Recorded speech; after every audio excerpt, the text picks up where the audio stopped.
Do you like hot sauce? Then you'll love Great White Hot Sauce.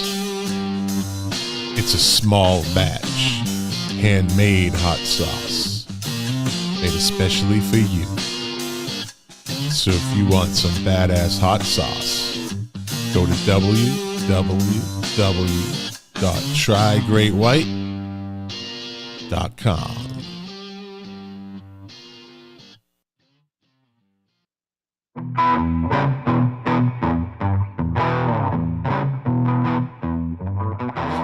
Well, here we are. Episode 81. That was a hell of a year. 1981. Damn. But we're not going to talk about 1981 in this episode. On this episode, we're going to talk about Prince. Since we didn't get a chance to do it last episode, because sometimes Jack talks too much. Yeah, I said it, so what? He's not here to retort. What's he gonna do? Whoa me? Anyways. And we got some music news. I got some more news on this Bob Dylan guy. This guy, ugh. Total ugh. So sit back, relax, and enjoy the podcast.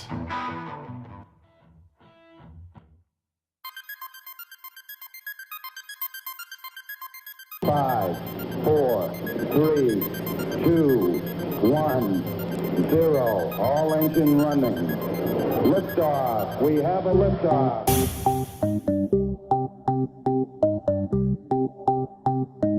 The KOFB Studio presents Milk Crates and Turntables, a music discussion podcast hosted by Scott McLean with his co-host Jack Calabrese.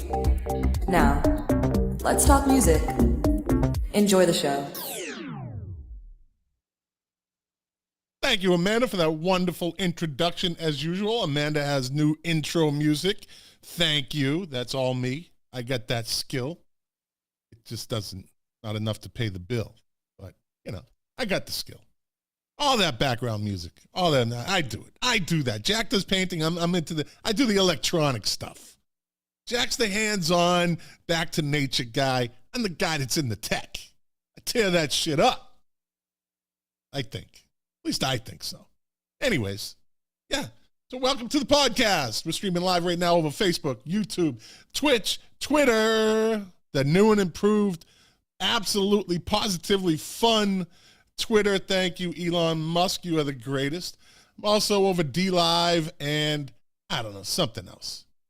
I don't know. A lot of platforms.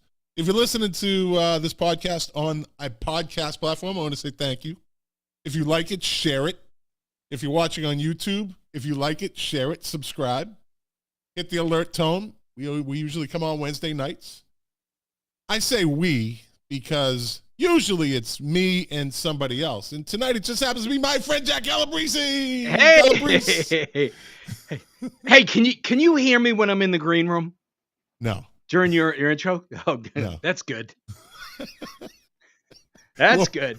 What were you mumbling under your breath? It wasn't under my breath. I was laughing because the last time we got together and we spoke, I was busting your balls about not being in the intro anymore as a co-host. And now it's back, and I was laughing. I was like, I caved. What a fucking pussy. Well, you see, now I'm going to pull a Paul Harvey and give you the rest of the story. I have two intros, buddy. I have two intros. One with you, one without you. So it's with or without you. With or without you. Well, listen, with or without you, you can, quote Paul Harvey all you want, dipshit. Because last week when I was on the phone, when I was on the call, and I was on the show, there was no co-host Jack Calabrese. That's right, because I didn't put it in that time. You fucking wuss. Oh, all right. You know what, dude? You know I'm like the Outer Limits, right? You know I'm like and I knew you were waiting for that. I knew you were waiting. And don't think that got by me last. No. Whoa. Okay. Oh, don't be stealing my bit. Yeah. Well, anyways, No, don't think that slipped by me with you saying, "Oh, so I heard that you don't have my name in the intro anymore," and somebody told me, and then you tried to bring it up again, and I said you were stupid for not listening to the podcast. But if you want to revisit that, I of course I left you out of it because you haven't been here, and it's not fair to the guys on Music Relish, the backups, to have your name and people coming in. It's actually false advertising. It's false advertising. Speaking of advertising, and Amanda calls you Calabrese, by the way, which is fine. We had this discussion. Yeah. The Calabrese people, we're very flexible. Calabrese, what have you? Deb and I went out for, I think it was her 40th birthday party, and we went out dancing, and there were people that we met that night that were affiliated with the band that was playing, this 80s band. And this woman was so drunk, she was like, I want to go back and hang out with the Calamaris. So Calabrese is not a big deal. But by the way, I will warn you, there is a wicked storm hitting right now. Okay. If you're out, you're out. Personally, I have to see it. You have no windows. I think you're making it up because you want to leave the show early, but that's fine. That's fine. I just got here, man. Well, listen, you've been my known. Tea. There you go. Got my tea. So I went back. Oh, you want cringe factor 10, right, on this one. Cringe factor 10. I went back and I stumbled upon episode 2 of Milk Crates and Turntables in one of my in the podcast. I have a folder with all the files. Let's go to the cassette. I want you to hear this thing. This was 79 episodes ago. Imagine that. So here we go. I'm gonna go. Let's go to the cassette. Here we go. Enough of that. Welcome to Milk Crates and Turntables. Let me bring on I'm Scotty McLean, your host. Let me bring on my co-host, Mr. Jack Calabrese. Hi, everybody. Calabrese. What's up, buddy? Gene Catazone. Good morning, sir. How are you, man? Wow. There he is. Good morning. Okay. Good evening. All right. Well, welcome to the show. This is Milk Crates and Turntables, our video podcast, which we are turning into an audio podcast. So things are going to be different, but they're going to be the same. Enough of that. Good Lord. Humble beginnings. It's not as bad as you think it is. It's not as bad as you think it is. You know as well as I do. You don't listen, so you don't critique yourself because you say you'll be too hard on yourself and you might fuck yourself up in the head a little more than you might already be. Me, I'm very particular about sound. I'm just a junkie when it comes to that. I need my fix. It has to, and I listen to that and I hear breaths, taking breaths, and it was all a learning experience. But the quality, we had the echo. You were going off your computer microphone. But look where we are today, buddy. We didn't know it was an evolution. Unlike our friendship, the podcast has actually evolved. It's gotten more sophisticated. It's gotten more professional. It's gotten more elegant. It has a little bit more style to it. And you and I lumber in the background. Are you saying knuckles dragging? We're going backwards. We're going backwards. It's going juvenile. It goes more juvenile every week. Less sophisticated. Yeah. Yes. So sad news today that you were the one that broke the news to me. I was busy being a house husband, and I didn't. And I don't, as people might think, I'm not like, I don't have the phone in my hand all day looking at Facebook. So I'm sure the race was on to see who was going to be the first one to post that Christine McVie died. Isn't that the thing? Like, people always want to be the first. Well, let me tell you out there, if you're listening, right, and you hear that somebody dies, and you go right to Facebook, and you post in there, Christine McVie, you're a little fucked up in the head. That's a little dement. Like, why do you want to be the first one to break the news. Like, is that a thing? You know what I'm talking about. So this is how we've become more elegant and No. have evolved.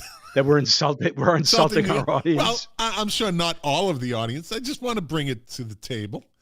You know, I'm not afraid to speak my mind. And I think that if you're that person and you race to Facebook to say that somebody died, just really think about that. What does that say? Look in the mirror and what is that? Right? Anyways. Look, I know people, they want to feel like they're on the pulse. And by the way, that's a good way to put it. That's a good way to put it. And Christine you had McVie, made the comment. Christine McVie doesn't have a pulse anymore. Oh my God. Too soon? Maybe just a little soon. Has it been 12 hours? Go on. 12 hours? 8 hours ago? I don't. That's what I told you about it like 90 minutes ago. Just saying. I'm not lying. So wait a minute. Whoa, hold on a second. Let's back up a second. You just sat there for a couple minutes criticizing people for listing or notifying the world, not notifying the world, but their world or part of their world, that somebody famous had passed. And you were criticizing people. And then you went on to make a horrible joke. Truly tasteless.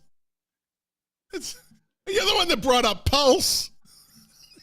You started I got news for you.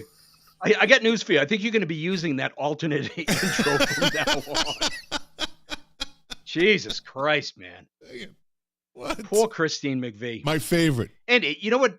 By the way, Christine, I mentioned this to the beautiful Deborah. Which she is, by the way. More than an hour ago. Yeah. We were watching, I think, World News Tonight, and at the end, like they do, they had a tribute. Just a couple of minutes, and I made a comment, and I stand by this comment. You think of the talent that was in Fleetwood Mac, right? Stevie Nicks, Lindsey Buckingham, the rest of the crew. She was, you ready? She was the George Harrison of Fleetwood Mac. Yeah, absolutely. Absolutely. She had a different take. Her songs were incredibly interesting. I loved them. She was fantastic. Some of my favorite Fleetwood Mac songs are hers. I mean, don't get me wrong, I love the other lady. We're not talking about her. We're talking about Christine McVie, Stevie Nicks.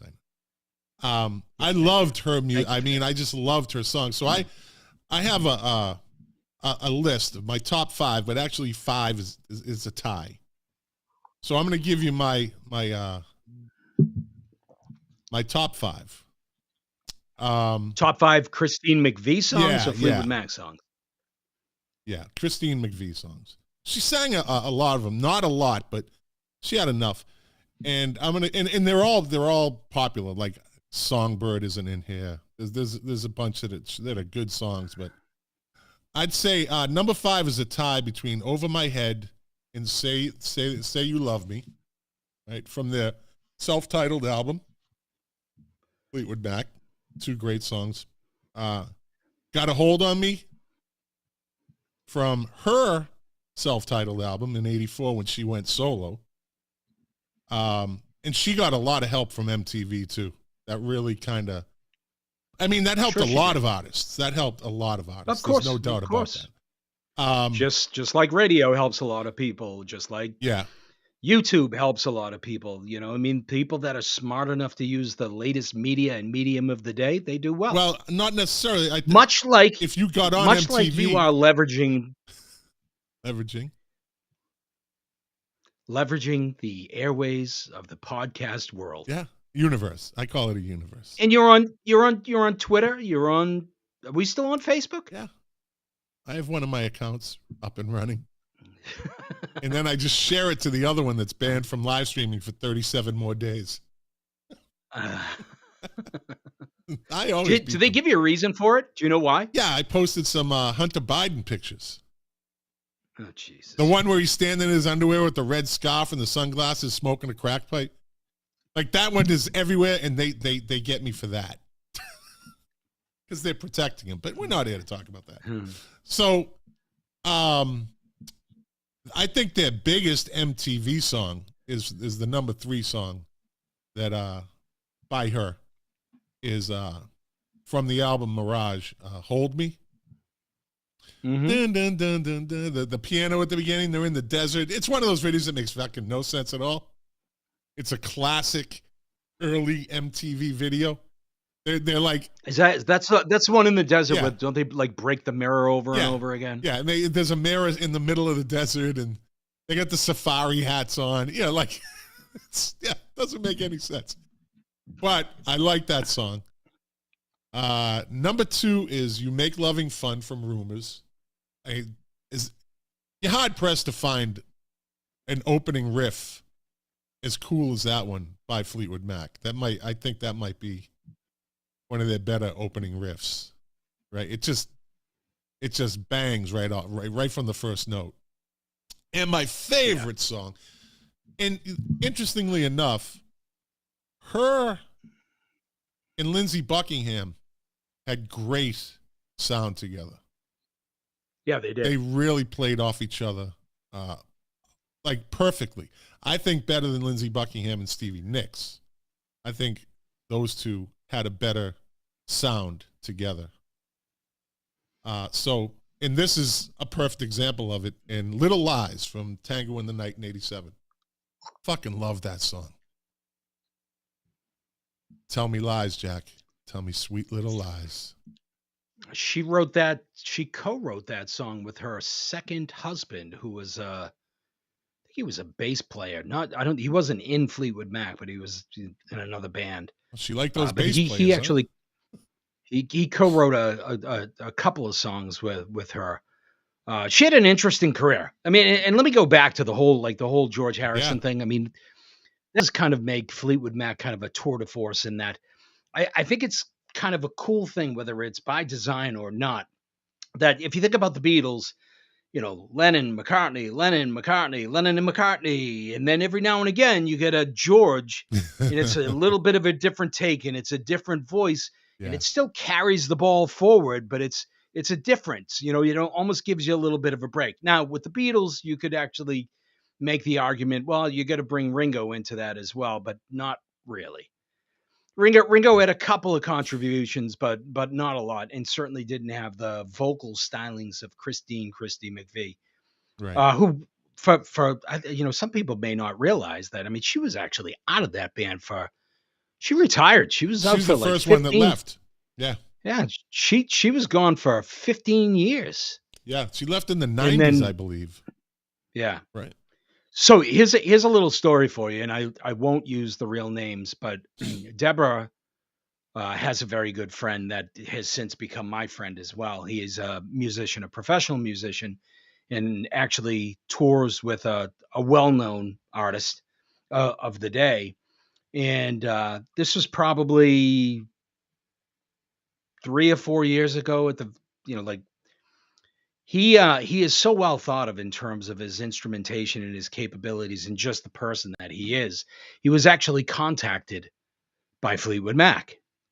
He was contacted by Fleetwood Mac's management company or whomever it was, stating that Fleetwood Mac were about to embark on a big tour and Christy McVie was not going. Would he be interested in the gig? And I don't know if I have the story correct. I think he did have to submit or audition, but he spent weeks and weeks learning every Fleetwood Mac song and was ready to go on the road with them. And at the last minute, she decided that she was going to do the tour. And he lost the opportunity. Yeah. Yeah, and you know what? He was pretty cool about it. He was like, look, this type of thing happens in the music business. He was like, sure. I would have loved that gig. It would have been amazing. I probably would have made a fortune, But he was trying to be humble about it. He was just like, but for the fans, of course, they want to see Christy. He was like, I was like, fuck that, man. I wanted to come and hang out with you and Stevie Nicks and Lindsey Buckingham. Actually, I wanted to go and hang out with Mick Fleetwood.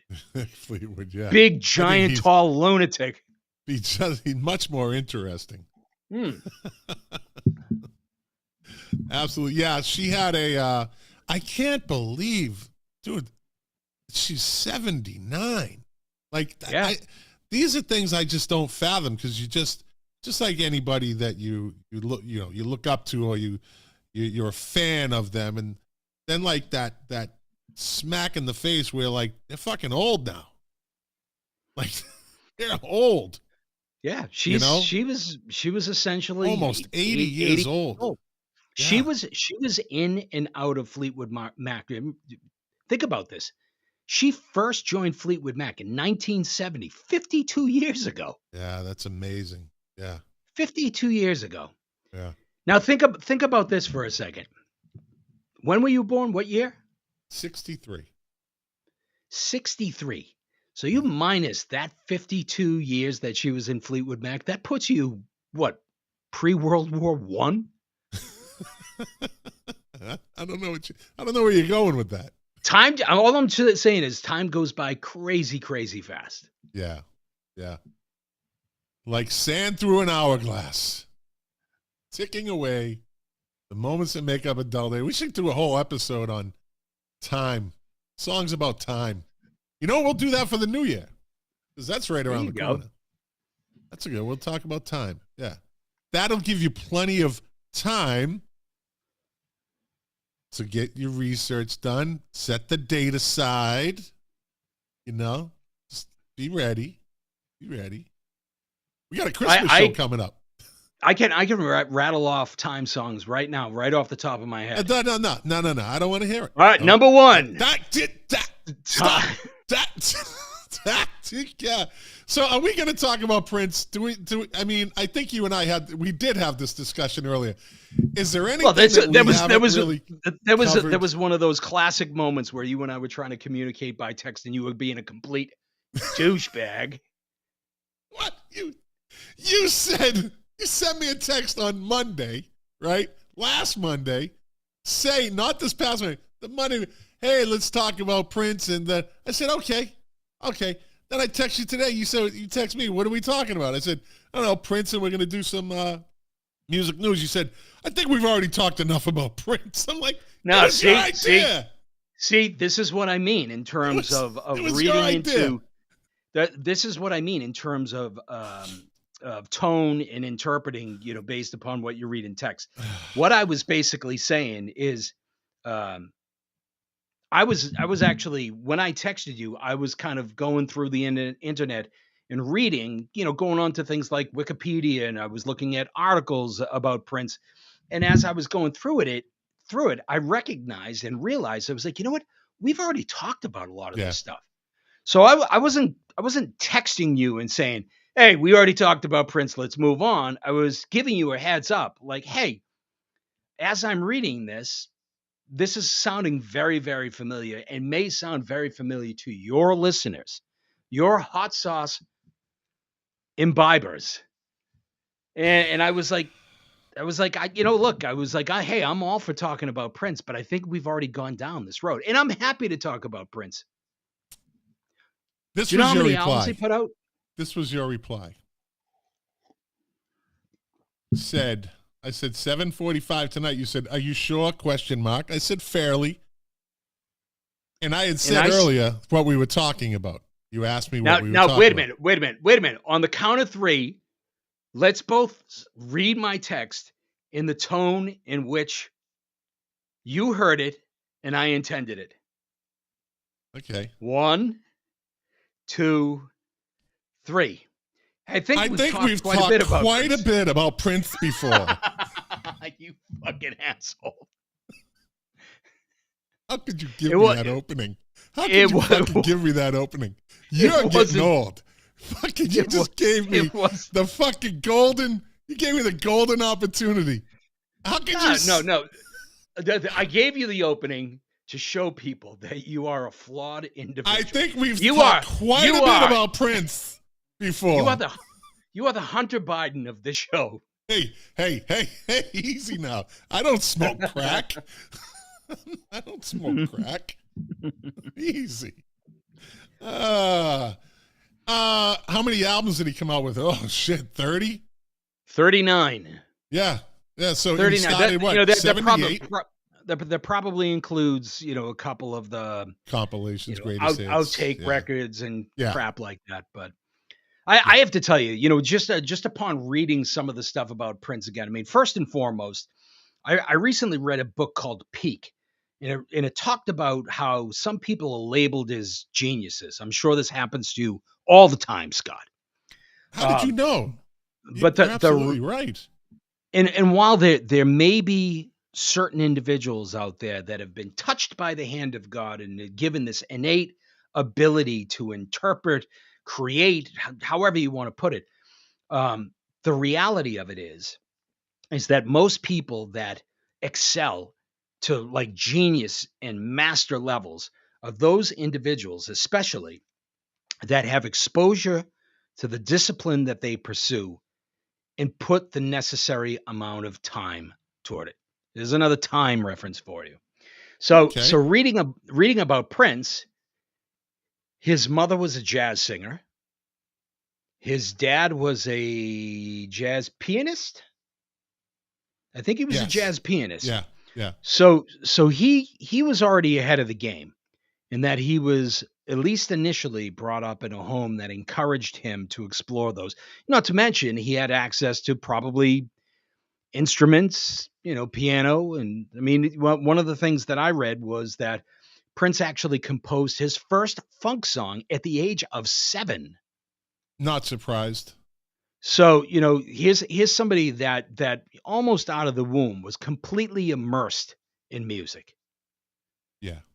And it's the book Peak that I was talking about kind of makes the claim that for somebody to have that type of genius, it's not just the hand of God touching you on the shoulder saying that you have it. It's actually being surrounded by the right environment, having access to the right tools, having the passion, obviously, and the drive to want to be able to be good, but the encouragement and the time to be able to put into it. It takes a lot of patience on a parent's part also. Like you have a kid that wants to play the drums. Fuck that. You ain't playing those things here. Well, look, I get news for you. But when I took my son Zachary down to the music store, it was in the back of my head. Now, look, freedom of choice. It was completely up to him. And initially, I thought we were going down to get him a drum set, and ultimately, we left with a bass guitar. Whew. And he made that choice. Now we've had plenty of drumming in this house, but there's one thing for all of you parents or would-be parents out there that you should know.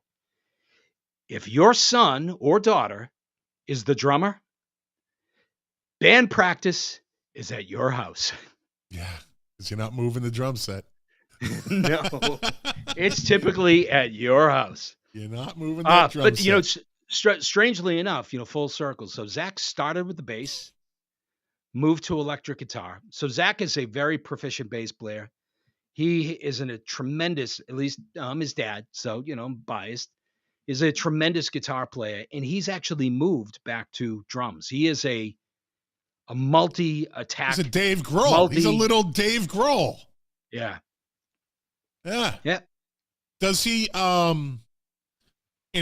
Zach's not a child for the people that are, Zach's like 28. 28, yeah. Does he do it just as a hobby? Is he in a band? I think he would like to do it more serious. We'll see where it goes. I mean, he definitely has the talent. I believe that he could go out and do something. And I'm not suggesting that he's going to be up on stage with Metallica, but I think that he could actually do something in music professionally in some way, shape, or form.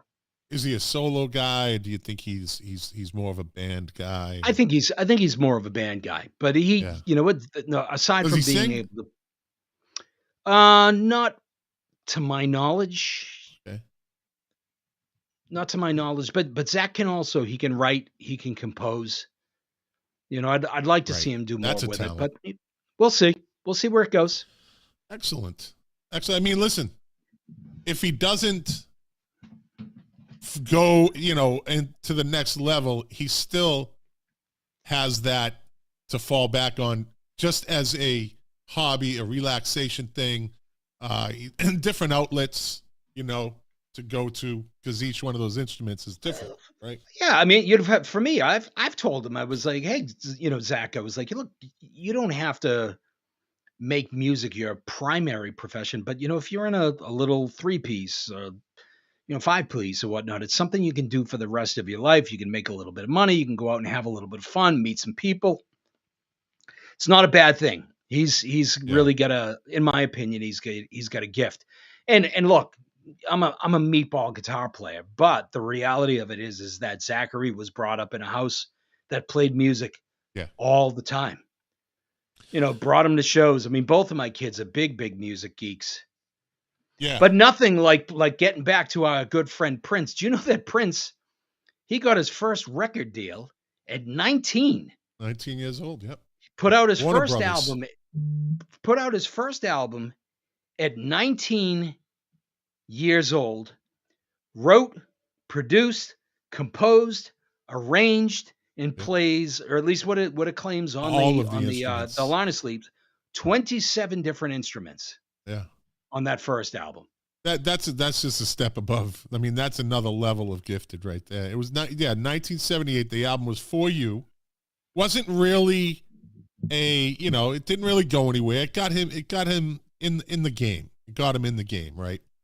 Yeah, I think that the album peaked on the Billboard R&B, soul category, was like number 22, and on the Billboard Top 200 it was at like either 92 or 98. So you're right, it didn't make much of a splash. And talk about somebody that had balls. He actually spent twice the advance that they gave him to actually create the record. Yeah. And they stuck with them. They saw the talent. And he had a different sound. Now, he was doing this in 78, right? Which is the end of the decade. We always talk about that. The end in the beginning of decades is always a little weird. It just seems things transition out, then they transition in with the decades. We've gone over this in past episodes. So then he comes out a year later with the self-titled album, right? 79, Prince. What's your favorite Prince album? Sign of the Times. Very good album. Very, very good album. It's a solid album. I love Purple Rain, but Sign of the Times is just Sign of the Times for me. I don't know why, but I keep making Beatles references. Sign of the Times for me is like the White Album. Whoa.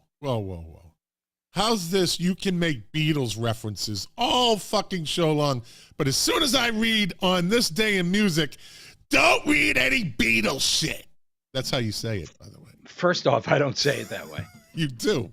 No, you don't. Second of all, don't talk about that Beatles stuff. Hey, quiet down. I can talk too. Can you just shut up for a second? For crying out loud. You grow up. No, you grow up. You big stupid head. You're stupid head. I was making a logical, very cogent, thoughtful point.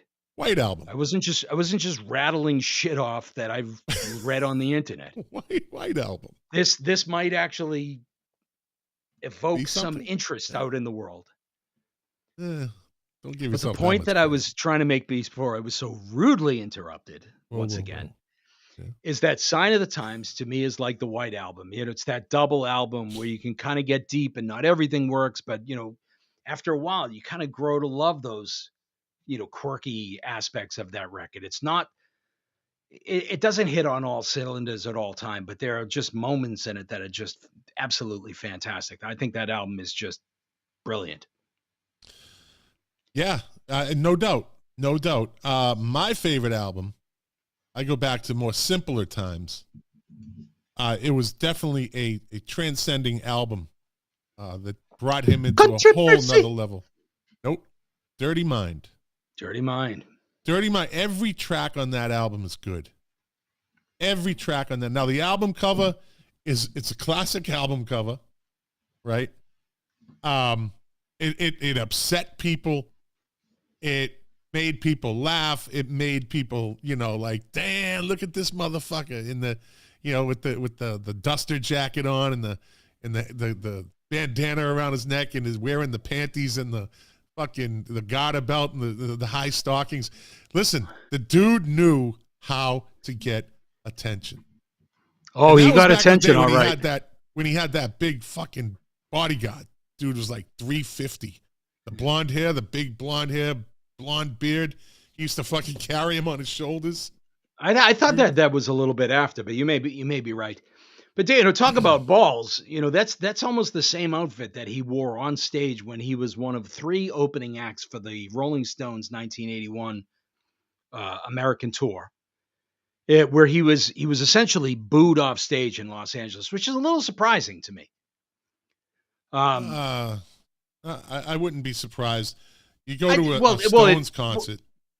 Well, yeah, I get it. Especially at that time, look, the United States was no question in my mind, absolutely homophobic.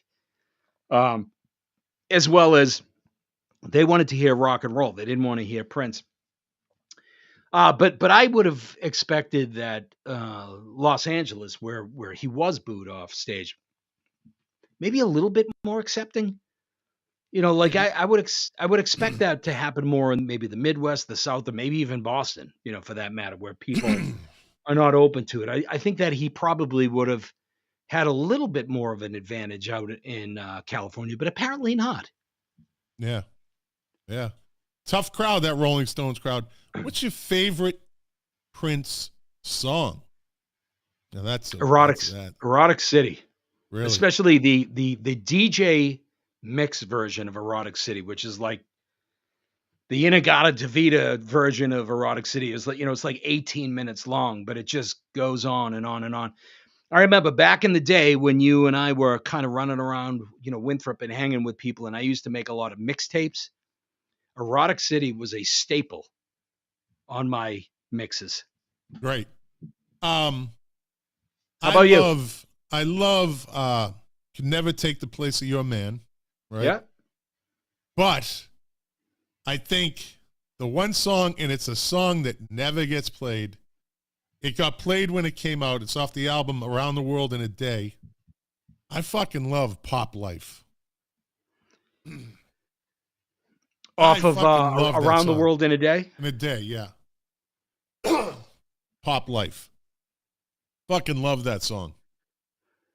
Why do you love that song? I just love the whole the sound of it, the lyrics. Yeah, it was different.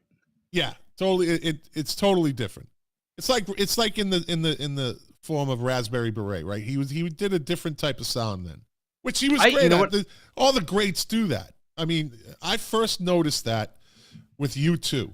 I really kind of had the epiphany that every album they had, they changed their sound, which is not fucking easy to do, right? No, it's not. You take a chance every album, and they've paid for some of them, but in the end, they win, right? Prince did the same thing. He changed it up all the time. He got rid of the Revolution and got with the New Power Generation. I changed his sound, huge. But listen, that guy had fucking brass balls doing all that. Before we get too far away from it, I have a particular affection for Raspberry Beret. First off, I mean, I just think it's a great song. Super sweet, cool pop song. The time that it came out, we were running around, time of our lives and all that. So, Prince was a big part of the soundtrack in those particular years. But let me ask you this.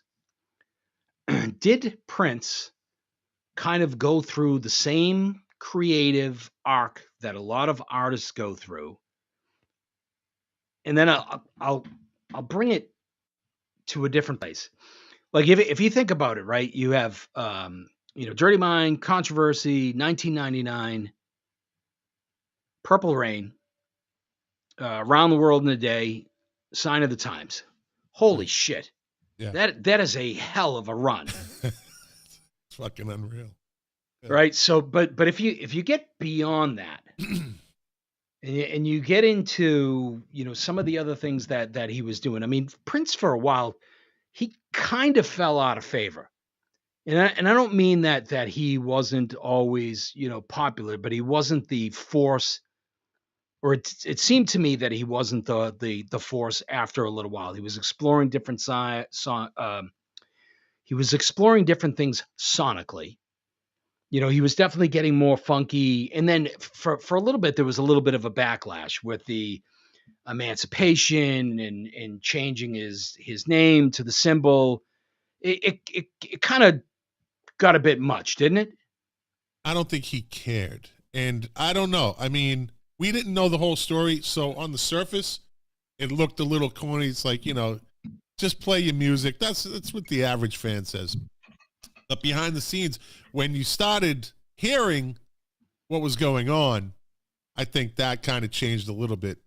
Falling out of favor, I think once you're a fan, you're always a fan. He never did anything against the fans. He never sold out. He was always true to what he did, and he was very unique at what he did. But let me ask you this: how much of a Prince fan were you post Sign of the Times? Well, I mean, just like anything. how well did you know those albums? I mean, were you still listening to Prince albums in the 2000s? Let me see. In the 2000s? No. What album was Get Off on? That was that Diamond and Pearls, maybe? Yeah. That was about. And The Most Beautiful Girl in the World is one of the greatest songs ever made. Not just one of my favorite Prince songs. That is a fucking great song. But that after that, I know what you're saying, but life happens, right? You kind of, music for at least me, you kind of had to take a back seat for a while. I had young kids, wasn't making any money. I was in the military, the whole thing. So again, and you've heard the story, music kind of took back. I listened to what I could when I could. Once Napster came along, then I got all caught up, right? Yeah, but think about this. You talked about Get Off and saying, okay, you were still listening to, Prince. But remember, Diamond and Pearls came out in 1991. It's 31 years ago. Yeah, exactly. So Prince put out a bunch of record out. So I haven't even made my point yet. I haven't even gotten started yet. Well, you only got 15 minutes, so.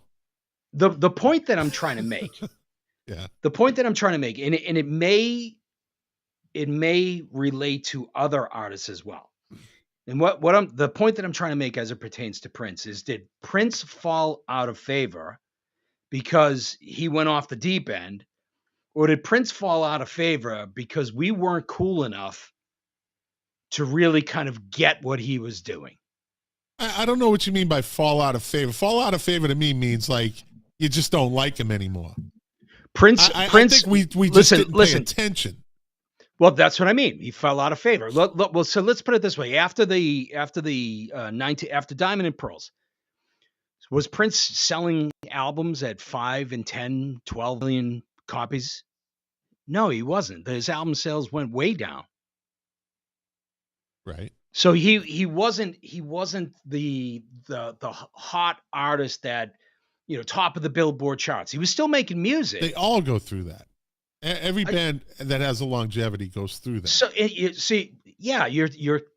you're subscribing to what I'm saying. So what I'm saying is Are you looking for an argument? Did the quality of his music suffer, or were we not cool enough to understand what he was doing? I don't know.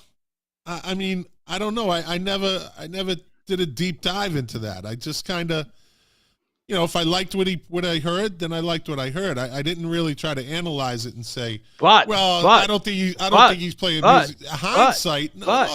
You just talked for fucking 12 minutes. Let me talk. This fucker. I think we grow up, we move along, and now there's a new generation that comes after us. There's a new generation of people that come after us, right? So wait a minute. So you grew up and you grew out of Prince's music. No, when you grow up, you stop listening to certain things because you've heard it, and then you move on to other things. Okay, so you got like if it's impossible. So you keep jumping back and forth. No. It's impossible if you want to progress in listening to music to fucking stop filling your day with all the past music that you've listened to also. You have an X amount of time in a day to listen to music, right?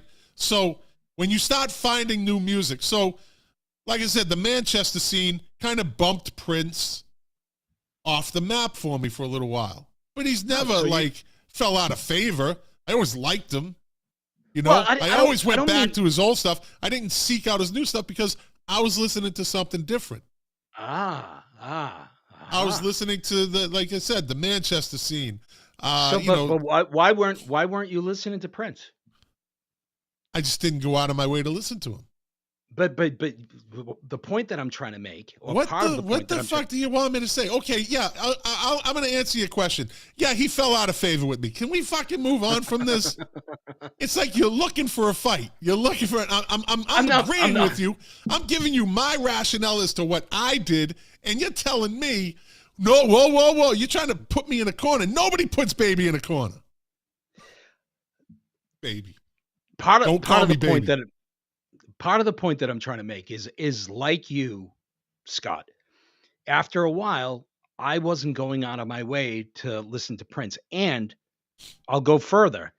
You know, MTV, the radio or whatever, they weren't really pushing Prince either.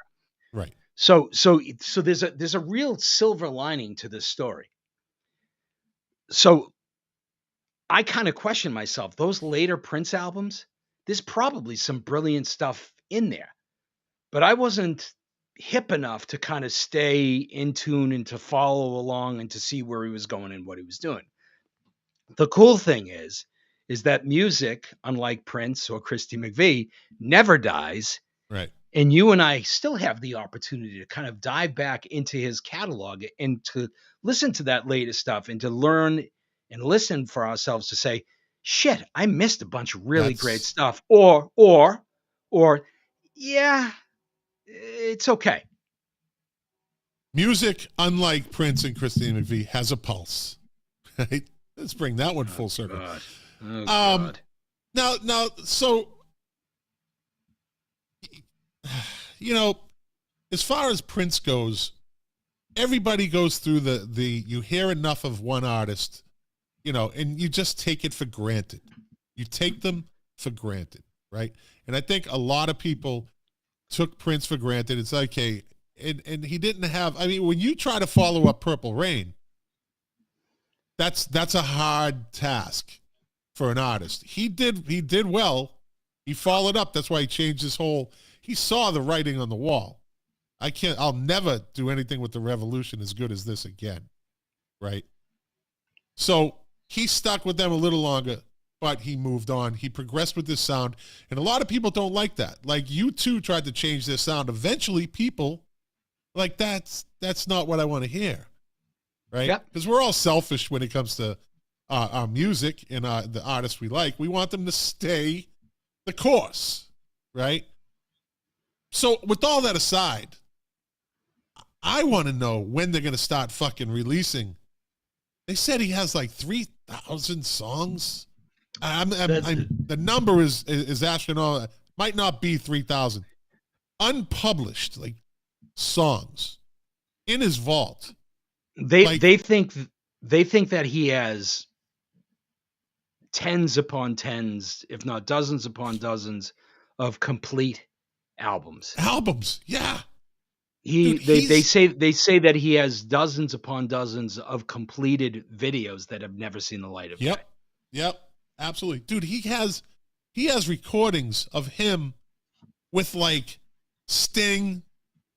Like they just, hey, let's go back to my place and record. Yeah, you know what I mean. Let's just throw down, and he's got a shitload of artists. Now I don't think that they'd have to be able, you know, there would be a rights thing to that. But just to be able to get in there and listen to that shit, yeah, you know, it's this. Oh my God! Aside from the room that he had full of gold bricks, and $1 million in gold bricks in his basement, stacked up like a pyramid. That's fucking amazing. Let's check out my gold. Yeah, yeah. Yeah, you know what is kind of interesting. In some respect, Prince kind of followed the same path that Jimi Hendrix did. And And what I mean by that is that, I mean, from most people, Jimi Hendrix is, the Are You experience is the pinnacle. It was the biggest seller. I mean, Axis Boulder's Love is a great record of what and but the reality of it is that Hendrix was a musician's musician and wanted to explore different sounds and different things. And even there are a lot of Hendrix fans that they get a little bit lost in some of his later stuff because it was more rooted in kind of yeah, like funk and jazz, and it wasn't the psychedelic hippie trippy dippy stuff that he did in '67. And like Prince, Hendrix, he got rid of the experience, and Band of Gypsies. he had the band of gypsies, and he Yep, was playing with Buddy Miles and a bunch of other people. yep. So it's kind of an interesting thing that Solo they they artists are they, they smart. were almost they were almost more closely aligned in terms of the way that they conducted themselves with jazz musicians than they did with rock. Right. We're Led Zeppelin. We started out as Led Zeppelin. We ended as Led Zeppelin. Well, And it, solo but artists are a different animal. Solo artists are definitely a different animal. yeah, You know, they have that ability, they have that opportunity. Let's say that opportunity to branch out, and it's just them. You but know. I think those guys took it to a whole different extreme because Oh, they weren't absolutely. they branched out and they went into totally different genres. Yeah. I mean, solo artists, Billy Joel, Elton John, even somebody like Neil Young. Neil Young explored some things a little bit differently and not terribly successful. But most solo artists, they kind of stick to the same thing. They might venture out a A little formula. bit.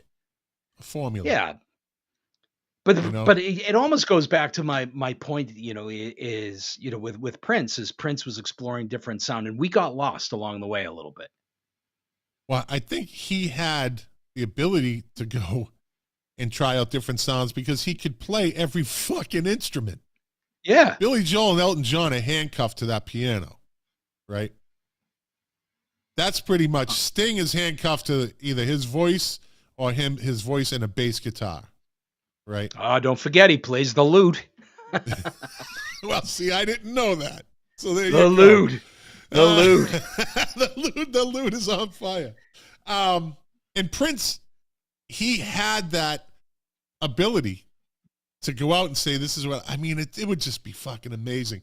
Maybe someday, I don't know if this court case is still going on, but maybe someday we'll get a taste of all that. But before you go, I want to move on to this guy. Where is he? Fucking Bob Dylan. Right? So he says, this is his excuse. All right, the headline is Bob Dylan apologizes over auto pen controversy. It was, quote, an error in judgment. Singer cites, quote, bad case of vertigo and COVID protocols for not exactly hand signing copies of The Philosophy of Modern Song. So they couldn't have dropped a fucking truckload of books at his fucking house with gas masks on, and he couldn't sign them and fucking pay somebody to put them outside his door to get picked up. Now this fucking guy is a money grabbing. Fuck him. Fuck Bob Dylan. He says in a tweet, to my fans and followers, I've been made aware that there's some controversy. That's a $600 book, motherfucker. About signatures on some of my recent artwork prints. His fucking artwork. Jack, do you have an auto pen? I do not. Yes, okay. On some of my artwork prints and on a limited edition of Philosophy of Modern Song. Then it says, let me see. Fucking just lost it. This motherfucker. I just lost the article. Fuckers. I got it right there. Here we go. So he not only had auto pen. Oh, here we go. On my recent artwork and prints on limited editions of my, I've hand signed each and every art print over the years, and there's never been a problem.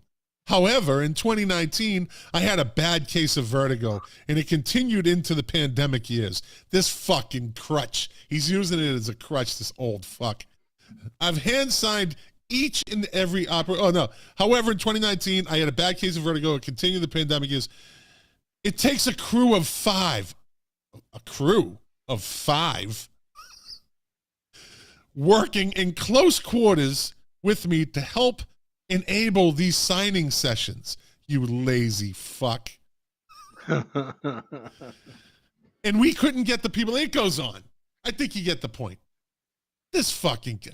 Just come out and say, listen, it was a mistake. I thought my publishing company had this covered. Evidently, he knew all along what they were doing. Of course he knew. Are you sure? Yeah, well, he knows that he's selling autographed books of his book because it's all about his book of modern music. You know? And then he went on, let's see.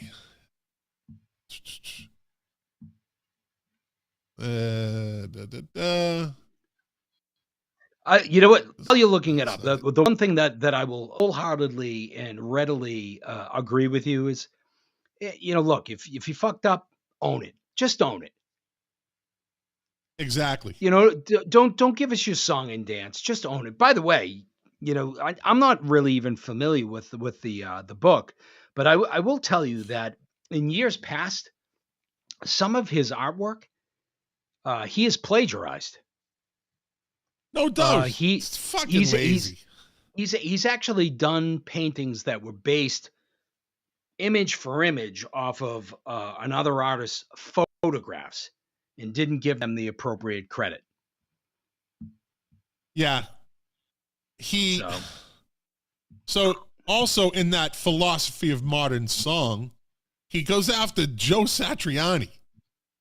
Right? What do you mean? Why? He says the legendary songwriter drops Satriani's name in a discussion regarding the simple genius of Hank Williams' tune, Your Cheating Heart. Quote, each phrase goes hand in hand with the voice, says Dylan. But if Hank was to sing this song and you had somebody like Joe Satriani playing the answer licks to the vocal like they do in a lot of blues bands, it just wouldn't work and would be a waste of a great song. Satriani says, Jesus, I can't believe Bob Dylan knows my name. That's kind of his comeback, right? And then he said, yeah, Bob Dylan knows my name with a question mark. He disagrees, of course. He says, I think the great Hank Williams and I could have sorted things out and made some great music. Satriani, I'll let you go. I know you got to go. Satriani is certainly not alone in coming under fire from Dylan's pepper spray critiques, though others have taken it less lightly. Dylan writes that Elvis Costello's early work exhausted people, though he applauds the latest song, Pump It Up, right? And has since incurred the wrath of Talking Heads drummer Chris Franz due to a comment that, quote, Elvis Costello and the Attractions were a better band than any of their contemporaries, light years away.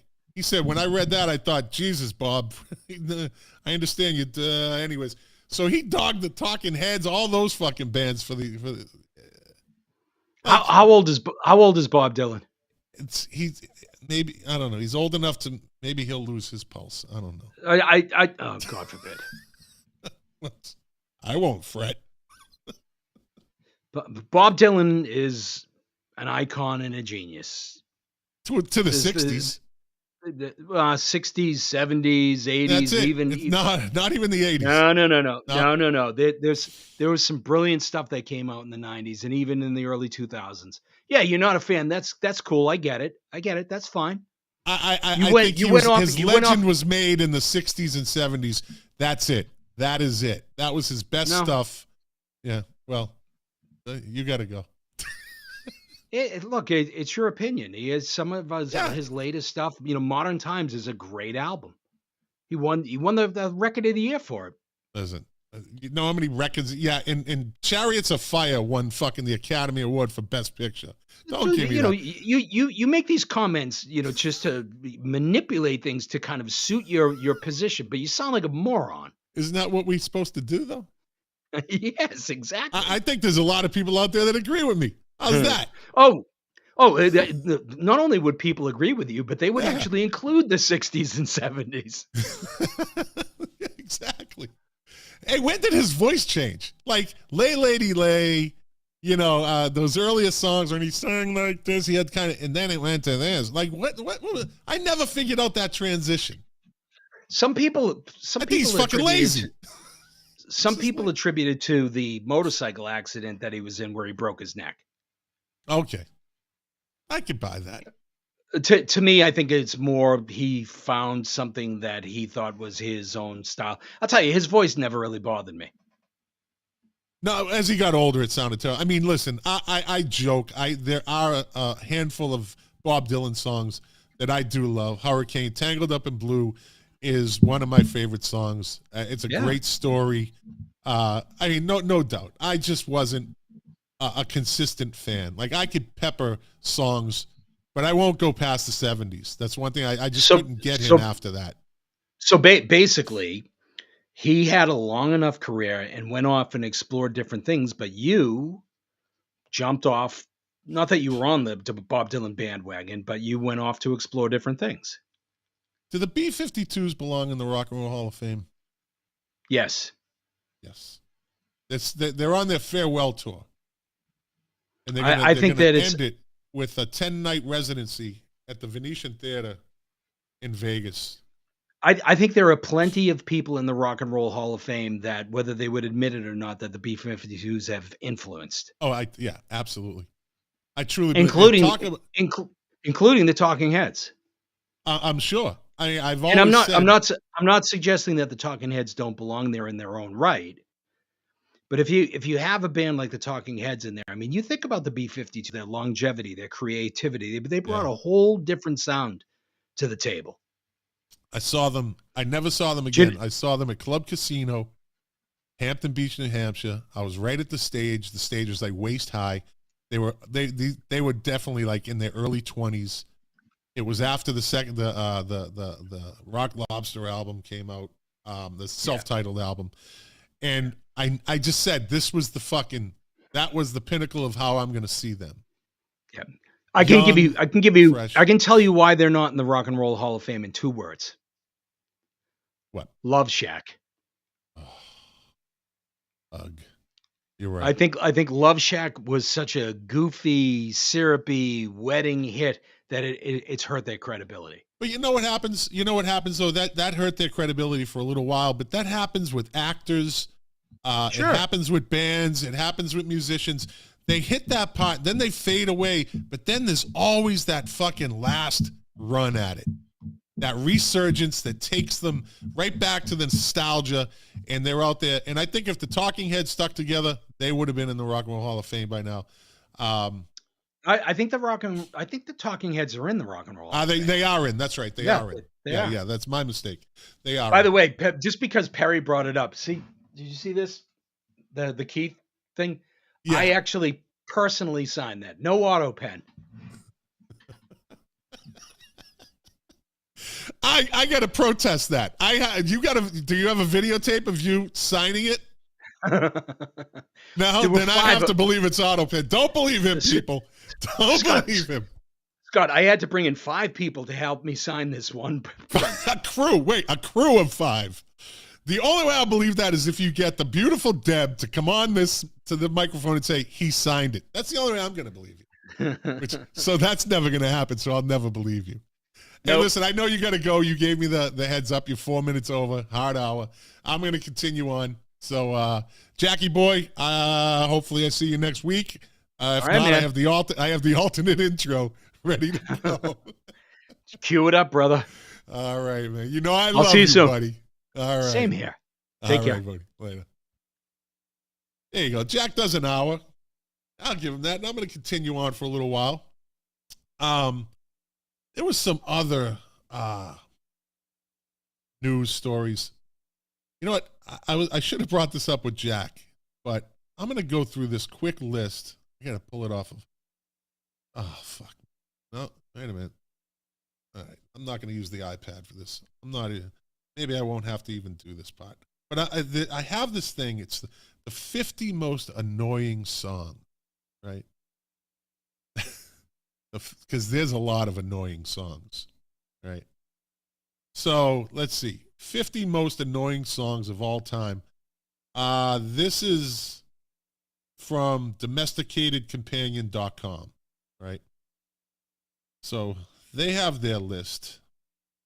Right off the bat, I'm with them. The Proclaimers. I'm going to be 500 miles. What a fucking shit show that song is. Are these guys twins? They're like twins. It's supposed to be like all cool. Like, fuck, that song is annoying. Let's see. We have now this one I don't agree with. Starland vocal band Afternoon Delight. That is not an annoying song. That's actually a pretty good song. If you grew up in the 70s, maybe the 80s, it was still hanging around. That's it's one of those kind of guilty pleasure songs.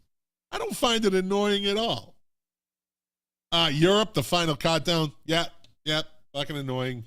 Heard it way too much. Didn't like it when I first heard it. Barry Manilow, Copacabana. Come on, that's one of the greatest story songs of the 70s. Hey, Barry sucks you right into it. He gets you right into the scene. Lola, she was a showgirl. Like he gives you the vision. I don't think that's annoying. It's a good song.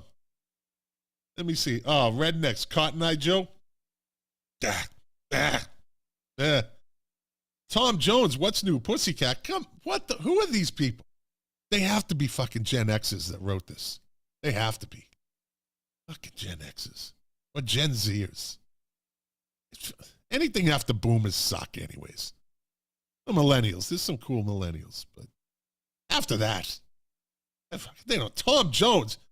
Tom Jones does not have one annoying song in his catalog. So I'm gonna differ with this. Let me skip over this one.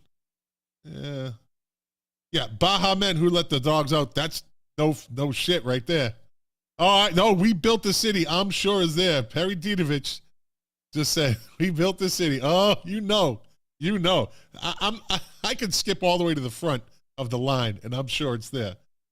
Let's see. Give me another one. Yeah, Disco Duck. That's a no-brainer. Fucking Nickelback, Photograph. Nickelback catch the most heat from a band that I've ever seen. Somehow Nickelback has become a joke. Like they're like cockroaches. Nickelback won't die. They've been stomped on. They've been sprayed with Raid. They keep going. Nickelback just doesn't stop. Let me see. It even starts off with, this little paragraph. So it gives the song Nickelback, Photograph. It says, there's a reason why Nickelback earned the title as our era's worst band in the world. I told you. See, what is it with Nickelback? Worst band in the world. Okay. Let's see. Anything by Hanson is annoying. Anything by Justin Bieber is annoying.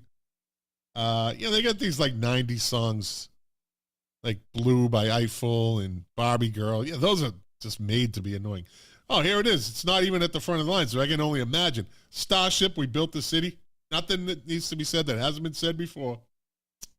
See, this is definitely fucking millennial Gen X people. The Police.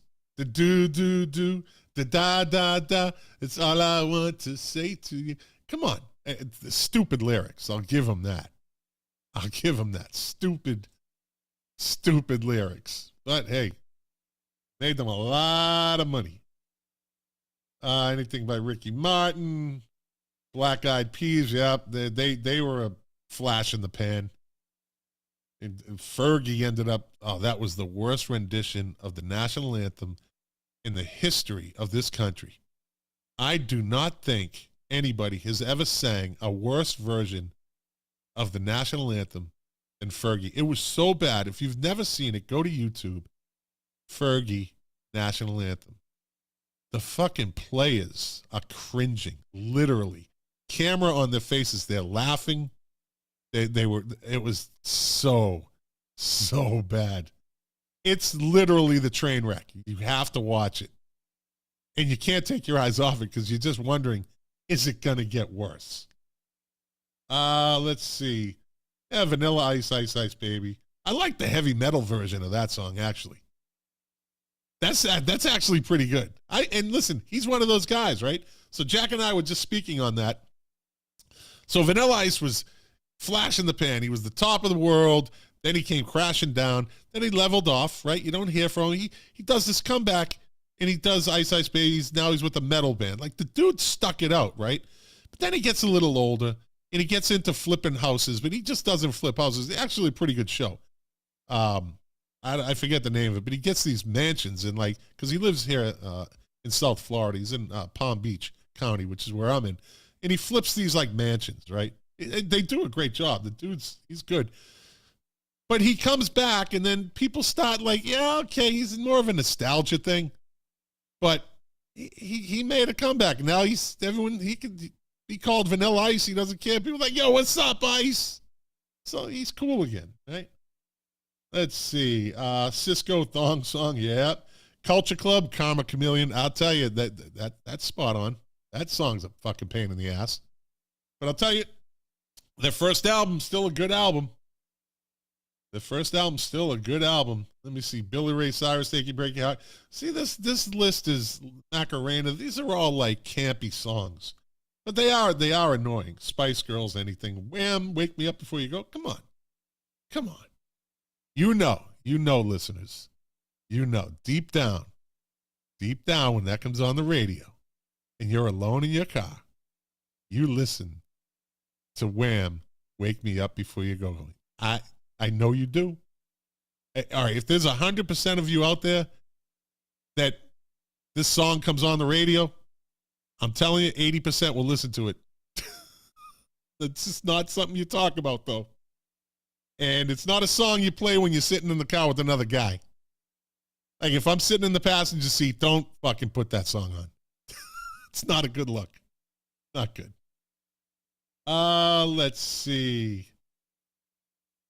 The Muppets. Why? See, this is a cheap. I probably should. The Champs Tequila. That's a classic. Now they get into these obscure songs. The Coasters, Yakety Yak. Don't talk back. It goes on. Willow Smith. Anyways, let's see what their number one. Let's jump all the way to the bottom. Bruno Mars, Kim Kardashian. I didn't even know she had a song. The Buckwheat Boys, they went really obscure on this. Oh, maybe for me. I don't know. The Vinegar Boys, not going to waste my time. Then they start getting. Somebody sent me this. A friend of the show, Todd Sockman, the Chiefy. Quotes by famous musicians. You know what? This is so typical of this guy. Life is what happens when you're making other plans. John Lennon. People give him way too much fucking credit. He's supposed to, like, he's being all philosophical. Life is what happens when you're making other plans. It makes no sense. John Lennon. That makes no sense. No. But somebody took it as, oh, did you hear what John said? Oh my God. Let's see. There's another quote from another artist. You see, we are here, as far as I can tell, to help each other. Our brothers, our sisters, our friends, our enemies. That is to help each other and not hurt each other. By the late, great Stevie Ray Vaughan. I could go with that. I could go with that. I'll give him that. Without deviation from the norm, progress is not possible. That can only be said by Frank Zappa. Not a fan,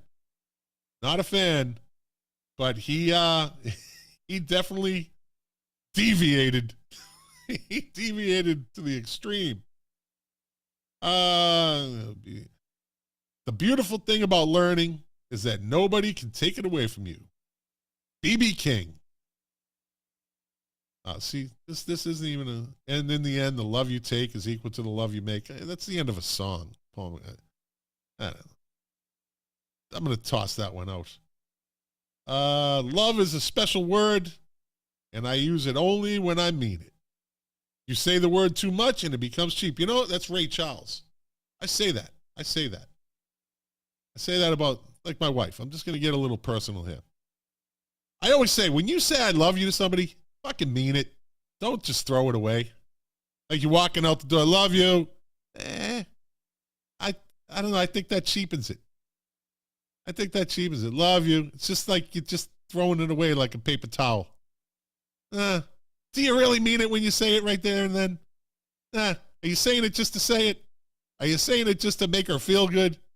And you walk out the door and you're thinking about something else right away. I'm with Ray Charles on this one. I'm with Ray on that one. Let's see. Love is a special word. So, you build on failure. Use it as a stepping stone and close the door on the past. Don't try to forget the mistakes, but don't dwell on it. Johnny Cash. Speaking of the talking heads, David Byrne's quote is, to some extent, I happily don't know what I'm doing. I feel that it's an artist's responsibility to trust that. I could go on, but I'll tell you. Uh-oh. What am I getting? Updates here. All right. You know what?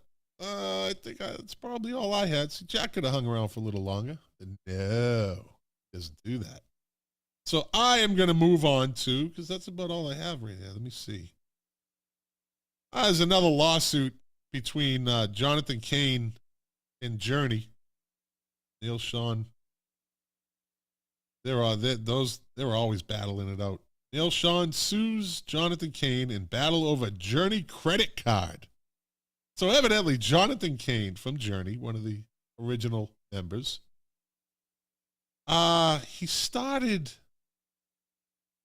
It says Cain and Schoen established a limited liability corporation called Nomota, Nomota, in 1998 to handle Journey's business dealings with shared 50-50 ownership.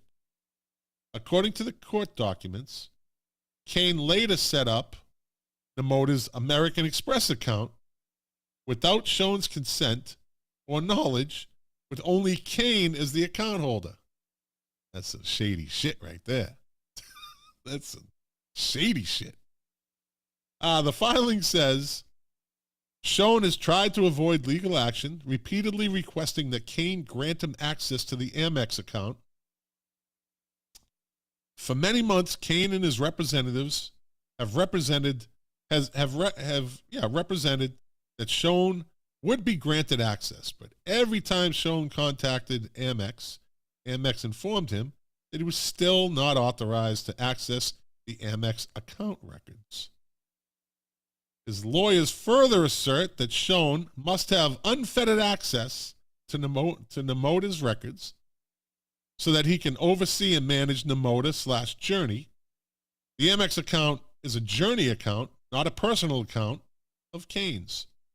The filing continues, arguing that millions in Journey funds have flowed through this Amex account. Oh, Jesus. Yeah. That's like owning the business with a partner, and the partner has the credit card. And you never get to see it. Schoen claims he can't, quote, determine the portion of Journey's profits to which he is entitled as the founder and president of Journey. He's the president. Like, this guy really, I've said this in the past, Neil Schoen really wanted to put the mark that it's his band. I think Steve Perry made him that way by being so popular, being the face of the band. I think Neil Schoen kind of felt insecure about that, and every chance he got, even to this day, he makes sure that people know that Journey is his band. Yeah, So let me see.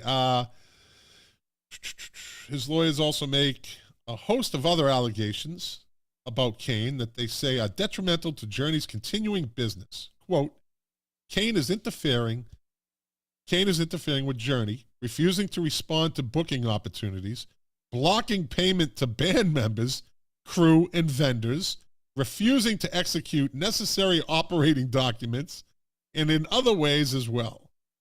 The filing claims, quote, Kane has obstructed Schoen from viewing expenses incurred by Kane and his touring party on band tours. That's a shady. I can't say that enough.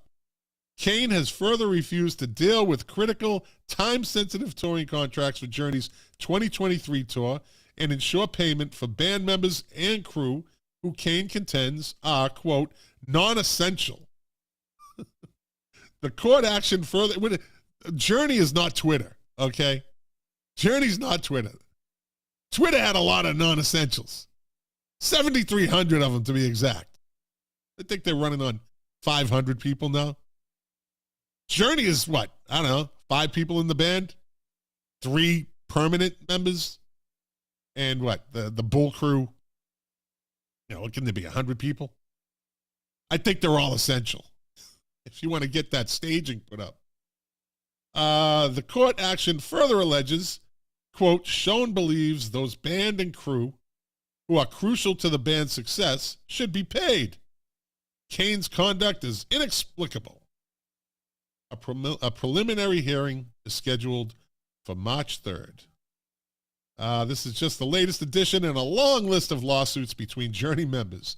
Steve Perry took legal action earlier this year after Kane and Schoen submitted trademark registrations for 20 Journey songs. Yeah, see? So that's what happens. You get 2 fucking crooks, and they're eventually going to turn on each other. 2 thieves, right? They're eventually going to turn on each other. It's like the Treasure of the Sierra Madre. If you've never seen it, see it. It's a great movie. Humphrey Bogart. Everybody turns on each other when it comes to money. Greed. It's all about greed. Ross Valerie and Steve Smith were fired in 2020 after Kane and Schoen accused them of an, quote, ill-conceived corporate coup d'etat. Both sides then sued each other, with the dispute eventually settled out of court. Listen, if I had another career, I'd want to be a fucking lawyer for Journey. Making a lot of money. I was making some bank. I got this pretty interesting list. Rockers whose bands... Did I have my voice just squeak? What am I, in fucking puberty? Rockers whose bands tried to erase them. Michael Anthony from Van Halen, right? Brian Wilson from the Beach Boys. Mike Love is a motherfucker, too. That guy. Darryl Jones from the Rolling Stones. He was basically their bass player for I don't know what. Let me see. He joined them in 1976, but they never made him a full member. He played on all the tours. He played in some albums, but they never made him a full. But you know what? The guy's not. He's not bitter. He was not bitter. See, it took Ron Wood. Let me see. Ron Wood joined the Stones in 1976, but wasn't made a full member until 1986. So this guy, Darryl Jones, he played with them since 1993 when Bill Wyman left. So yeah, but he's not. He says he's not bitter. Bill Ward, Black Sabbath. Let's see, John Corabi, Motley Crue. See, yeah, John Corabi should be blacked out, trying to fill in Vince Neil and Motley Crue. That's one of those bands you just can't fill that void. And John Corabi's like, well, you know, we made some good music together, and you know, we did good. And evidently, the band doesn't think so. So deal with it. Phil Rudd from AC/DC. All right. Let's see. Don Felder from the Eagles, well, that's just because of bad blood. That's a money deal, too. That's all about the money. Lawsuits. All sorts of lawsuits. Back and forth. Steven Adler from Guns N' Roses, the drummer. Yeah, because he was a heroin addict. And he was with them, I don't know, short amount of time. First album. Jimmy Crespo from Aerosmith. Does anybody know who Jimmy Crespo is or was? And did you know he played with Aerosmith? Rockin' a Hard Place was a good album, though. It was a good album. But he was with them from 79 to 84. Those were the non-Joe Perry years. Let's see. Geoff Nichols from Black Sabbath. Peter Criss from Kiss. And that band. Now, talk about two... I don't know if they're thieves. I just think they're brilliant businessmen. Gene Simmons and Paul Stanley. I just think their business brains are just so far ahead of those other Ace Frehley and Peter Criss. And they, I don't know how they did it, but they bought back the Starman and the Cat kind of look from Ace Frehley and Peter Criss. They paid them for it. And they took the money. And then they complained afterwards. And they actually re-recorded Beth with, what's his name? Eric, what's his name? Eric Carr. Yeah. Mitch Malloy from Van Halen, another guy that came and went. Dave Mason from Fleetwood Mac. That was the pre-75 Fleetwood Mac that nobody fucking listened to. Oh, Darcy Redsky from Smashing Pumpkins. She's the bass player. Oh, she tears into Billy Corrigan. She tears into him on this one. She says, so let me read this. The Smashing Pumpkins appeared to be putting their best-known lineup back together in early 2018 when a nasty dispute reignited between stalwart frontman Billy Corrigan and bassist Darcy Redsky. Of course, they'd never been known for pulling punches. The band originally fell apart. Corrigan once told Rolling Stone that Redsky was fired for being a mean-spirited drug addict. But this was particularly brutal. She said he reneged on a pledge to include her.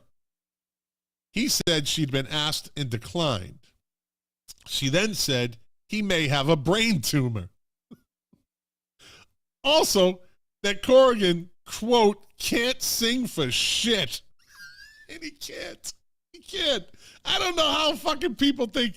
Let me finish. So that escalated very quickly. To no one's surprise, the reunion tour, and new music with producer Rick Rubin only included the band's other founding members. Let me see. I think what she did demonstrates why she couldn't be involved, Corrigan later concluded, adding that the bridge is now burned forever. Well, I've always said this. If you listen to his voice, if you listen to Billy Corrigan's voice, really think about it. Live, that dude needs a lot of work. He needs a lot of work live because that is not a live, it's not a concert voice. And wow, there's a vampire. Like, does he stick tissues up his nose to sing like that? Does he put a clothespin over his nose? Because that's what he sounds like. And he screams a lot. And she's right. He can't sing for shit. All his songs in the studios are all worked up. They're all worked up. But hey, listen, who am I to say? You know, guy's fucking loaded. He owns a wrestling organization also. I give him credit for that. But when the bass player says he can't sing for shit, she knows something. She knows something. Yeah. You know what? Let me move on. Let's get into top 10 this week. I'm going way back now. Going way back.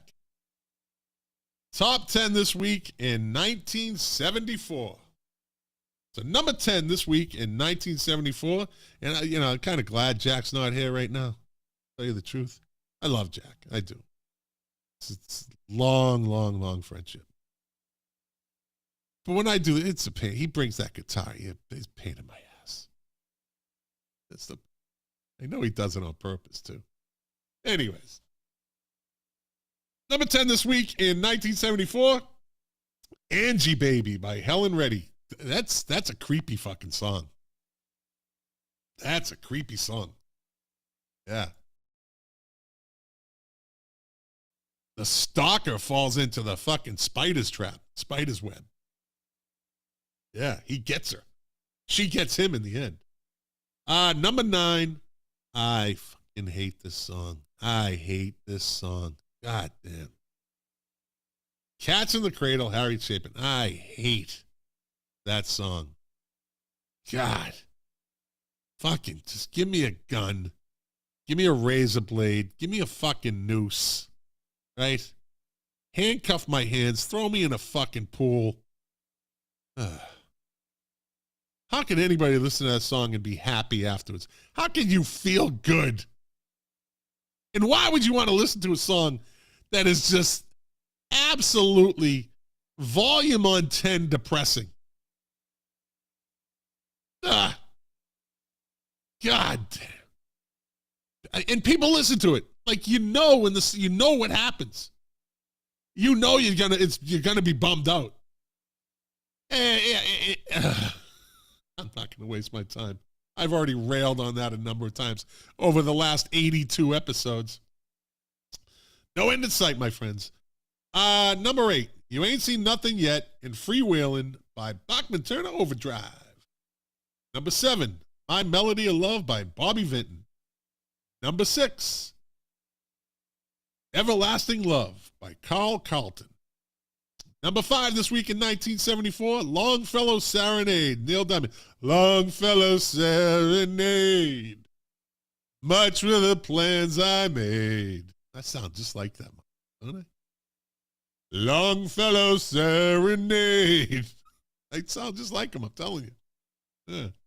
I know I do. Anyways, number 4 this week in 1974, Do It Till You're Satisfied, the BT Express. That's when funk was like. 70s funk is the best. It's the best. Number 3. When Will I See You Again by the 3 Degrees. I believe that was redone for the Saturday Night Fever soundtrack. Yeah. Number 2. One of the biggest one-hit wonders of all time, Kung Fu Fighting by Carl Douglas. And number 1 this week in 1974, I Can Help by Billy Swan. I don't remember that song. All right, now that we're done with that, let's move on to This Day in Music. I'll start from the later and then I'll move backwards. I usually start from the older dates and move to the current dates. But on this day, November 30th, 2015, Sinead O'Connor was receiving medical treatment after a message about her taking an overdose was posted on her Facebook page. I remember this. She wrote, quote, I have taken an overdose. There's no other way to get respect. The post read, the Irish singer was found safely in Dublin by police. She's bipolar. God bless her. Still one of the greatest debut albums ever, Lion and the Cobra. I'm telling you, if you've never listened to that album, telling you, you got to listen to it. It's a perfect album, Lion and the Cobra. On this day in 2015, former New Order bassist Peter Hook suing his ex-bandmates, there we go, for $3.5 million. Hook accused Bernard Sumner and Stephen and Gillian Morris of pillaging the pop group's assets after the 3 other band members set up a company without him to handle the band's income in 2011. Well, I guess they have their own Amex card. He didn't. Peter Hook doesn't have the Amex card. Sounds familiar, right? It was kind of a sad day on this day in 2012. No, it is a sad day. The great Glenn Campbell played the very last live performance of his lifetime when he appeared at Uptown Theater in Napa, California. Campbell revealed his Alzheimer's diagnosis to the public in 2011. and had set out on his goodbye tour as a way to say farewell to his fans. I remember that. His kids actually went with him. They would help him on stage, and I believe they might have did a little more as far as musically for him. But yeah, Glenn Campbell had an interesting life. Popular, not popular, and kind of got popular again. And then there you go. Let's see.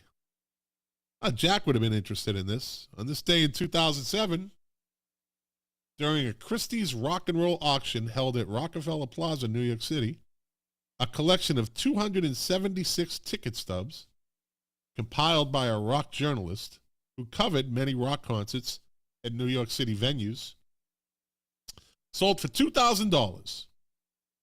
The tickets included concerts by Jimi Hendrix, The Who, Rolling Stones, Frank Zappa, The Beach Boys, Pink Floyd, the Allman Brothers Band, Led Zeppelin, Neil Young, Fleetwood Mac, Grateful Dead, and Bruce Springsteen. Damn, this guy saw it all. That was the time, though. 70s was the time.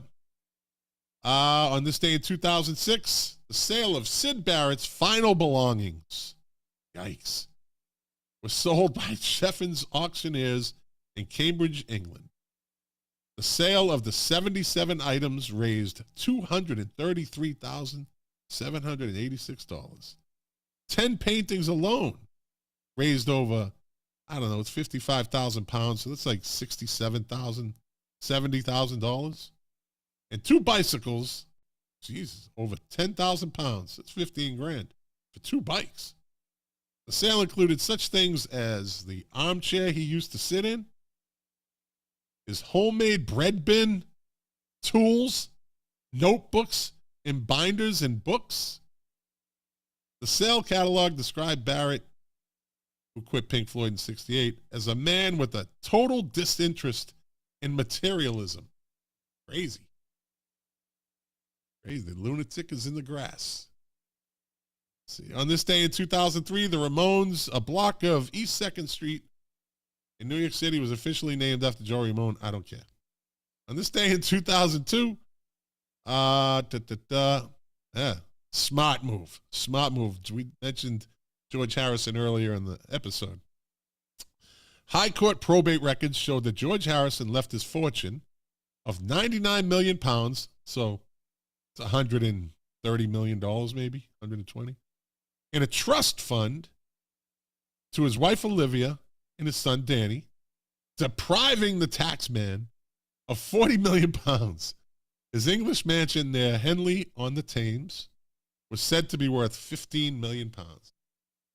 So if you ever get that money, honey, put it in a trust. On this day in 2000, Scott Smith, bassist of the Canadian rock band Loverboy, died at the age of 45.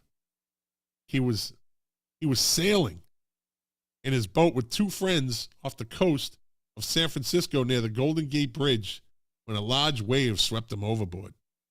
Ugh. Not good. Yeah, well, he was loving every minute of it, though. I'm sorry. Until the wave hit. Then he wasn't loving every minute of it. Oh, okay. On this day in 1999, Elton John was blasted by the Boy Scout Association, rest in peace, after he appeared on stage at London's Albert Hall performing, and I mean rest in peace, Boy Scouts. Thanks to girls, they ruin everything.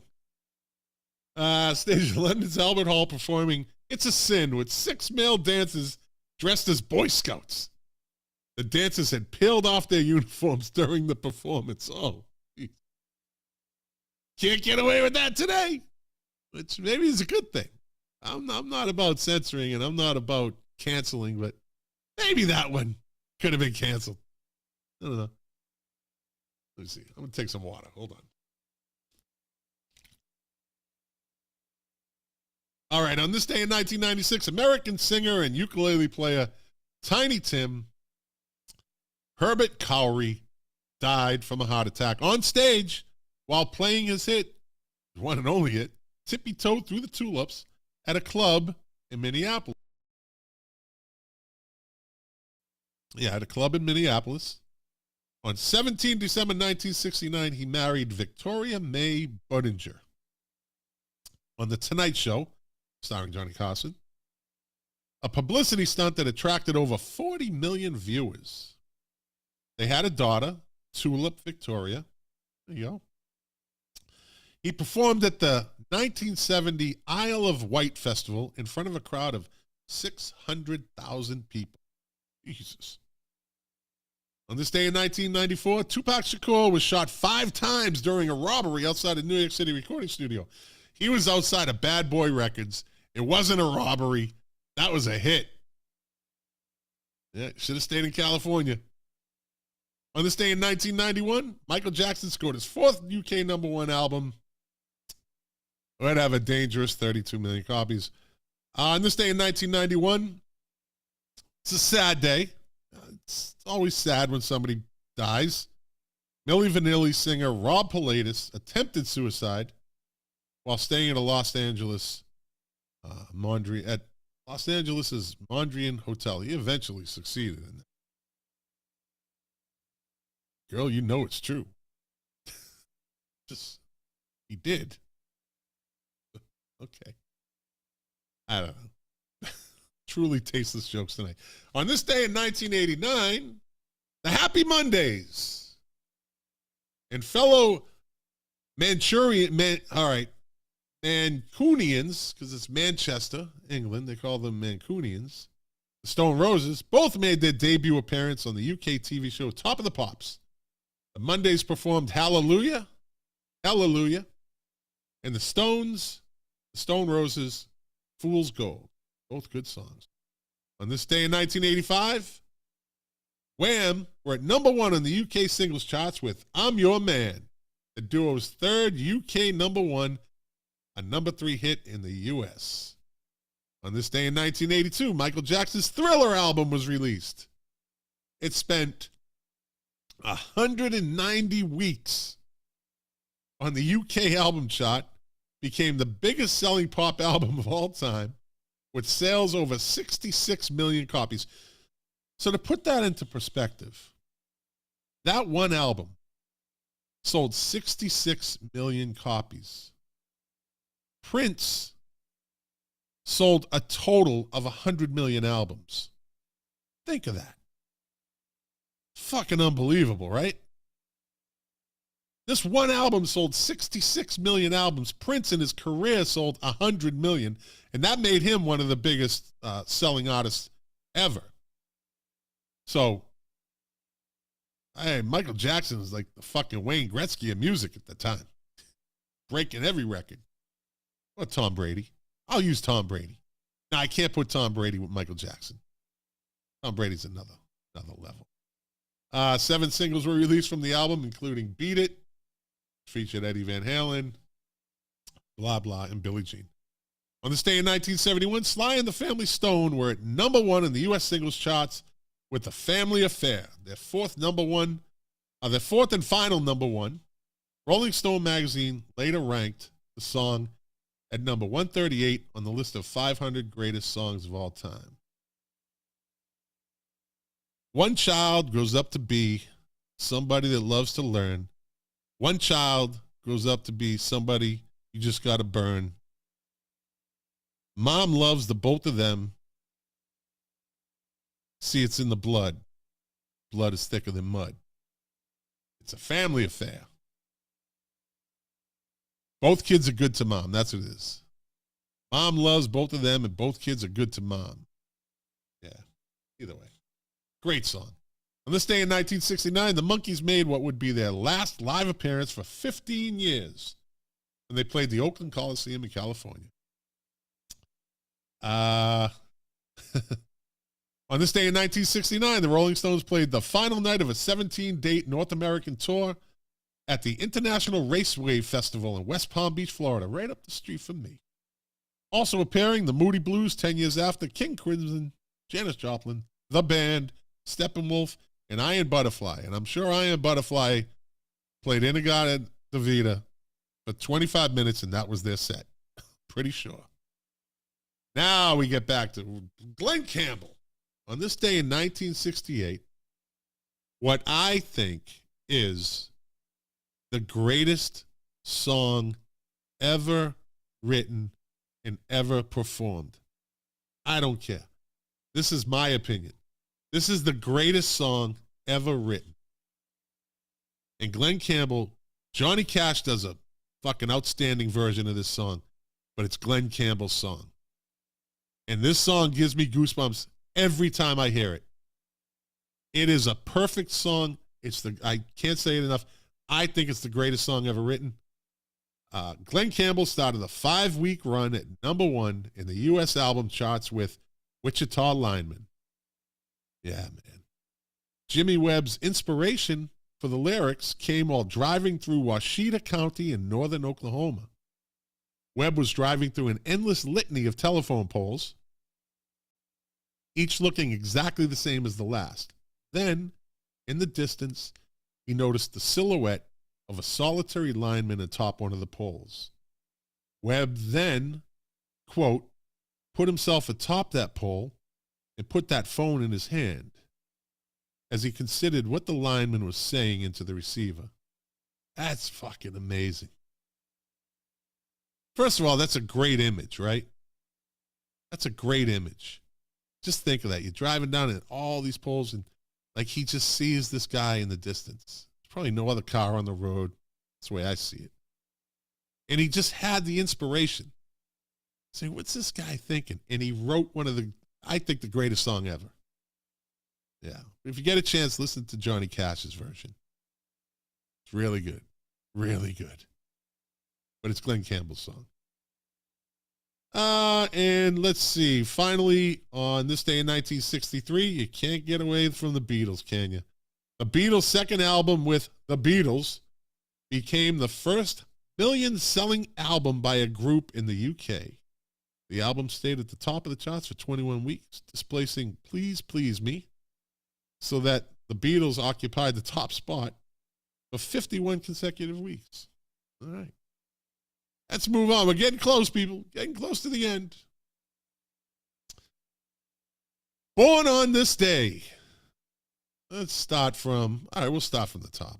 The latest to the oldest. Born on this day in 1965, Paul Wheeler. Singer from Ice House. Yeah. Electric Blue. They're good 80s. I like their songs in the 80s. Crazy. Down, down, down. I got a message full of gold. I don't know if that's the lyrics, but it sounds right. Yeah, it's a good video, too. Dude's a DJ. Lady calls up all sexy, wanting to request a song. Yeah. And that guy had one of the greatest mullets of the 80s. Thing went like down past his waist.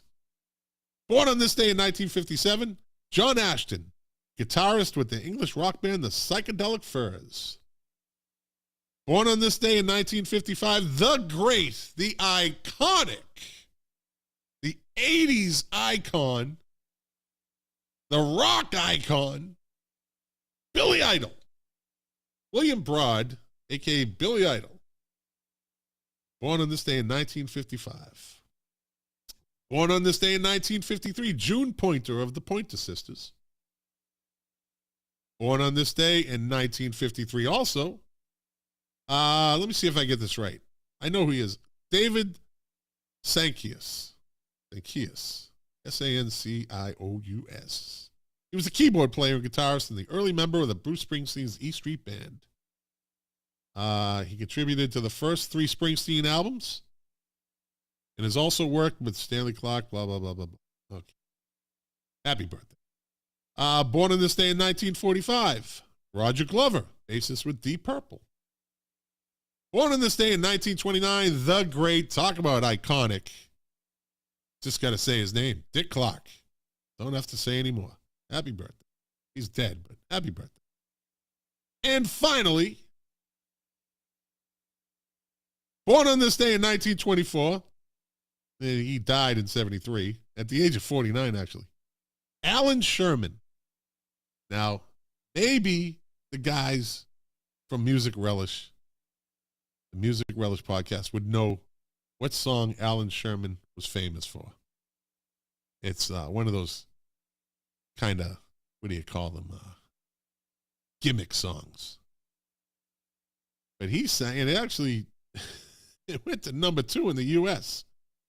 Hello, mother. Hello, father. Here I am at Camp Granada. Yay! Right? Baby boomers know about that song. If you don't, now you know. And you know what? That's the show. That's it. Yep. I finished without Jack. That's fine. I'll be doing that in the future. I will not be held down. I like the long form shows. I like stretching it out. I like not having to rush things, squeeze things in. We did that for over a year. I won't take it anymore. We're going all freestyle. From now on, Jack can do his hour. I will not be deterred. Unless I'm tired and I want to go too. Then you're only going to get an hour. At least you get an hour. So with all that said, I want to thank you for watching. Thank you for listening. If you're watching this on YouTube, like it, share it, subscribe, hit the alert button. Share it with friends. Tell friends about it. Music, someone asked me tonight, you're making, everyone thinks you do a podcast, you're going to make money. I said, well, it depends. The music is a very niche market, podcasts. It's not even near the top. You got, true crime, you got horror, you got medical. There's a whole list of self-help. You get talk shows.